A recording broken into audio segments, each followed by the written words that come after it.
So the Ekdisha Foundation was started 11 years ago in Houston, Texas in the US as a means to fund, support, and mentor sustainable solutions to many of the humanitarian issues that exist in the world.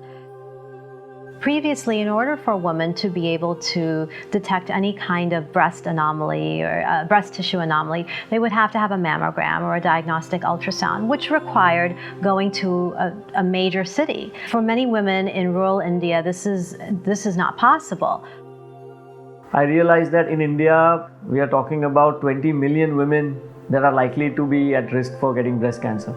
And the survival rate is only 50%. So that's a staggering statistic. I decided to come up with a technological solution to identify the disease at an early stage so that treatment could start on time. iBreast Exam is an ultra-portable, wireless and battery-powered device that can easily go anywhere. And it enables community health workers to perform clinical breast exam in less than 5 minutes without any pain or radiation and at a fraction of the cost of a mammogram. We have already provided iBreast Exam to over 30,000 women.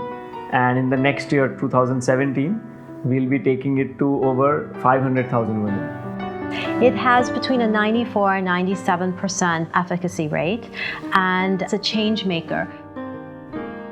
जेव्हा मला detect झालं तेव्हा की असं की अरे हे आपल्याला झालं ठीक आहे की देवाच्या कृपेने मला लवकर समजलं, फर्स्ट स्टेजमध्ये होतं, पण असं वाटतं की दुसऱ्या कोणाला होऊ नये. तर कोण जेवढे संपर्कात येतील जे अगदी क्लोजली बोलतील तर त्यांना मी फ्रँकली सांगते की तुम्ही सुद्धा चेकिंग करून घ्या.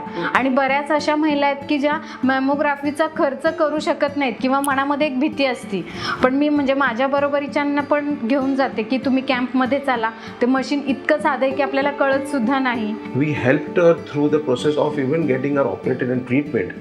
And after the treatment, when she just said, "Okay, a simple word, thanks a lot," that actually changed her life. एकतर अर्ली डिटेक्शनपेक्षा की तुम्ही जागरूकच असायला पाहिजे. आता असं काही नाही की 40-50 नंतर सगळे आजार होतात. आता 20 नंतरच म्हणजे मी डॉक्टरांशी जेव्हा बोलते तेव्हा डॉक्टरही सांगतात की 20 वर्षापासून सुद्धा करायला काही हरकत नाही, तर दरवर्षी तुम्ही मॅमोग्राफी तर करायलाच पाहिजे. If you look at all the partnerships that we have, we are probably in 5 or 6 states right now. We are probably going to be in all states next year. That's our hope.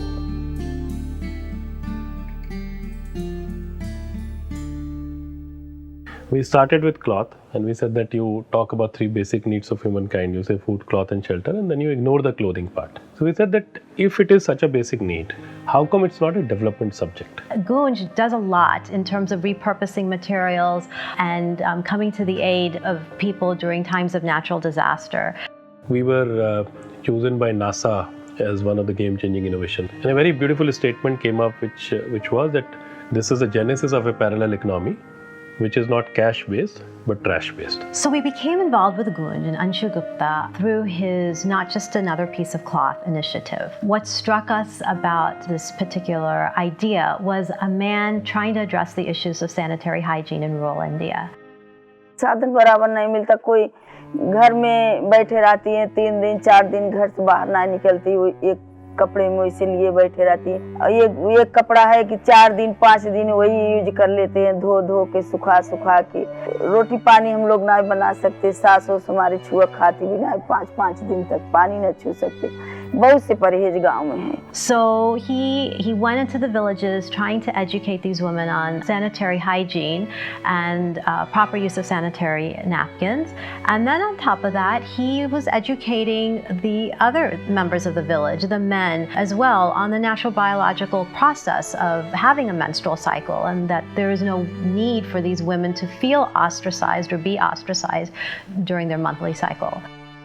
हमारा 4-5 महीने की मतलब delivery होने वाले थे, तो मतलब वो नुकसान हो गया. मुझे मार्केट से पैड मंगाने के लिए बोले और हम यहाँ का पैड लेके गए थे.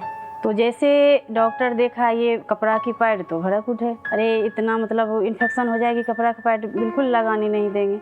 मेरे हस्बैंड जी लेके आए बाज़ार से और वो भी मतलब मतलब मना कर रहे हैं, और क्यों तुम बहस लगाई? और मैं उनसे बोले मैं अपने हाथ से मैं बनाई हूँ और बहुत अच्छे तरीके से बना है। ये कोई कपड़ा में आला और कम्फर्ट और ये डिटॉल नहीं रोज के कपड़ा में डालते, पर ये कपड़ा में सारे कुछ डला हुआ है। फिर डॉक्टर करे ठीक है, पर वो बकायदे पर्ची पे लिख दिया था जो कुछ भी रिलेटिव से कुछ भी कोई इन्फेक्शन होगा तो उसका भागा मैं नहीं।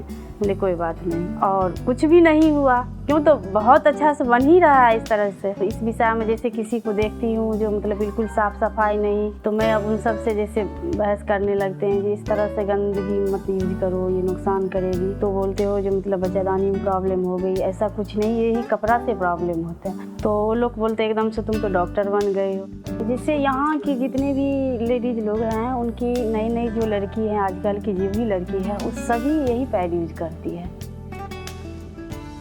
We had done a project previously on sex trafficking, and so we knew how prevalent child trafficking, bonded child labor was in India.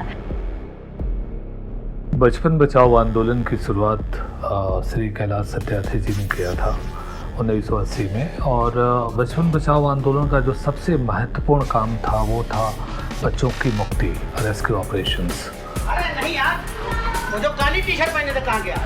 दो पुलिस वाले इनके साथ। और बचपन बचाओ आंदोलन ने अभी तक 85,000 से ज़्यादा बच्चों को बाल मजदूरी से, चाइल्ड ट्रैफिकिंग से, बाल वेश्यावृत्ति से, फोर्स बैगरी से मुक्त कराया है और उनके पुनर्वास के लिए काम किया है। After these children have been rescued and they have been repatriated to their families, they are guaranteed restitution from the Indian government. However, many times we find that that restitution does not occur, that those children do not receive the money that has been set aside for them. And so sadly, we found that because they weren't receiving that restitution, many of those children were going back into trafficking. देखिए, बच्चा मुक्त हो गया तो लोगों के मन में सवाल पैदा होता है कि इसके बाद क्या है। बच्चे का अगर पुनर्वास नहीं हुआ, उसका फॉलोअप नहीं हुआ कि बच्चा स्कूल में कब कैसे जाएगा, बच्चे को जो रिहेबिलिटेशन की स्कीम्स है भारत सरकार की वो कैसे मिलेंगी, तो ये एक बड़ा मुश्किल हमारे लिए था। तो एक दिशा के साथ मिलकर हम लोगों ने एक ऐसा प्रयोग किया कि अगर हमारे पास संसाधन बहुत थोड़ा भी हो तो हम हर एक बच्चे को शिक्षित कर सकते हैं, पुनर्वासित कर सकते हैं और मुख्य धारा में भी ला सकते हैं। मैं बाल आश्रम में आने से पहले भीख मांगता था, वहाँ पे मुझे मारते थे, तो वहाँ से मुझे बचपन मिशन के कार्यकर्ता ने छुड़ाया और मुक्ति आश्रम में लाए, और मुक्ति आश्रम में 3 महीने रहकर मैं बाल आश्रम में आया और बाल आश्रम में पढ़ाई करता हूँ। और यहाँ पढ़ाई कर मैंने 5 कक्षा में एडमिशन हुआ मेरा, और वहाँ पे अच्छे से पढ़ाई किया। 2008 में मैं दिल्ली में चूड़ी का काम करता था, और फिर काम करते हुए फिर बचपन बचाओ आंदोलन के कार्यकर्ता ने मुझे छुड़ाया और छुड़ा के बाल आश्रम लेके आए, और बाल आश्रम में अभी मैं पढ़ाई करता हूँ और बिजली का काम भी सीखता हूँ। तो मैं आगे इंजीनियर बनना चाहता हूँ और इंजीनियर बन भी सकता हूँ। हम लोग ये मानते हैं कि बच्चा केवल ये नहीं है कि पढ़ाई कर ले, बच्चा समाज के लिए एक पहचान बने, एक लीडर बने, और उसकी जो छाप बनी हुई थी कि वो बाल मजदूर था, उस छाप से बाहर आए। तो अगर हम ये फॉलोअप का काम एक दिशा के साथ ज्वाइंट एफर्ट्स नहीं करता तो शायद उन बच्चों को फिर से वापस काम की तरफ जाना पड़ता। Our work these past 10 years has led to a reinforced belief that working and mentoring with organizations on the ground can improve development effectiveness. It is with that belief that we have joined efforts with the American India Foundation to amplify our ability to affect change for the marginalized and underserved populations in the Indian subcontinent. In the end, building the future is a shared responsibility.